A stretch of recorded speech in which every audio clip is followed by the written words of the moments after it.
Jérôme, 28 ans, est un chef d'entreprise résidant à Rieux-la-Pape dans le Rhône.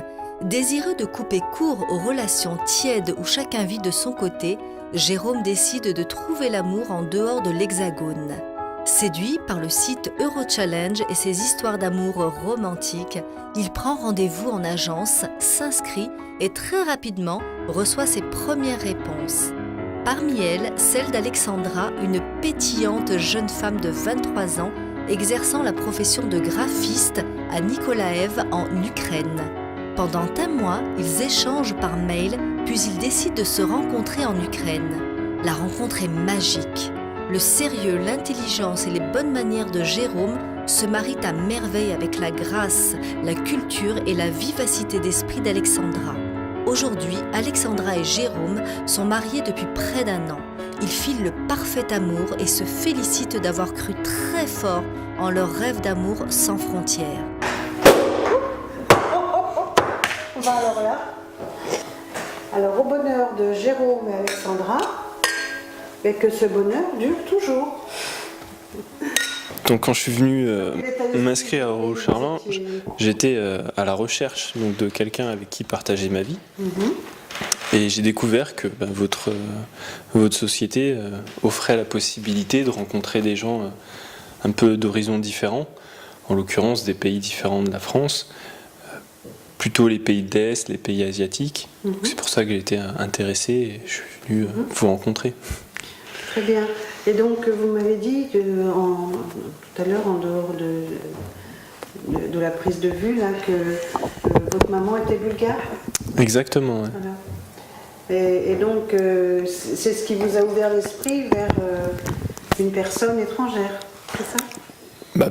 Pas ma mère en l'occurrence, mais le fait de me rendre à l'étranger, la Bulgarie ou dans d'autres pays, ça m'a montré qu'il y avait beaucoup de différences entre la culture française, que ce soit pour les hommes ou pour les femmes, et les cultures étrangères. Oui.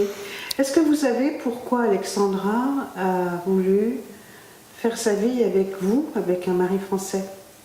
Je pense que c'est un petit peu la même chose aussi. Elle a eu l'occasion de découvrir, puisqu'elle a beaucoup de contacts avec l'étranger, que ce soit l'Asie, les États-Unis, la France. Elle a vu que forcément il y avait des différences de culture aussi, avec des avantages et des inconvénients, enfin des deux côtés. Qu'est-ce qui vous a attiré dans la personnalité de Jérôme? Un coup, c'est très joli. Very serious and very energetic. Et très énergétique. Sérieux et énergique. Oui. Et puis, pourquoi pas un Ukrainien? Ukrainien homme, c'est pas romantique. Pas romantique? Oui. Alors que Jérôme, il est romantique? Oui, nous voyageons. On a fait 60 villes. 60 villes? Ah oui. En 8 mois. Et la première rencontre, elle s'est déroulée en Ukraine? En Ukraine, oui. Oui, vous êtes allé là-bas? Je suis allé là-bas pour un week-end.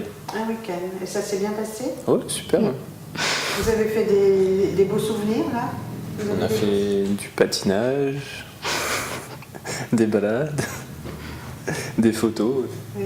Et vous êtes tombés amoureux tout de suite? C'était un coup de foudre ou pas? Oui. Vous vous êtes embrassés tout de suite et... Pas le premier jour, le deuxième. Donc c'était romantique. Qu'est-ce que vous avez fait? Un dîner aux chandelles? Vous avez... On n'a pas trouvé les chandelles, mais on a fait le dîner en tout cas. On a fait le dîner. Et la demande en mariage, c'était au bout de combien de temps à peu près vous avez demandé, Alexandra? C'était en avril, donc ça fait de septembre à avril, ça fait en gros 6 mois. D'accord. Donc vous étiez déterminé, vous étiez sûr que c'était elle, la femme de votre vie, Alexandra? Oui. Et vous aussi, Jérôme, c'était l'homme idéal pour vous? Oui. Oui? Eh bien écoutez, toutes mes félicitations. Vous formez un très beau couple, tous les deux. Merci. Et puis, tous mes vœux de bonheur pour votre entreprise professionnelle. Et puis, peut-être qu'un jour, vous arriverez à la convaincre d'avoir un bébé, peut-être? Peut-être. Pas sûr, hein? Pas sûr. Allez. C'est le risque.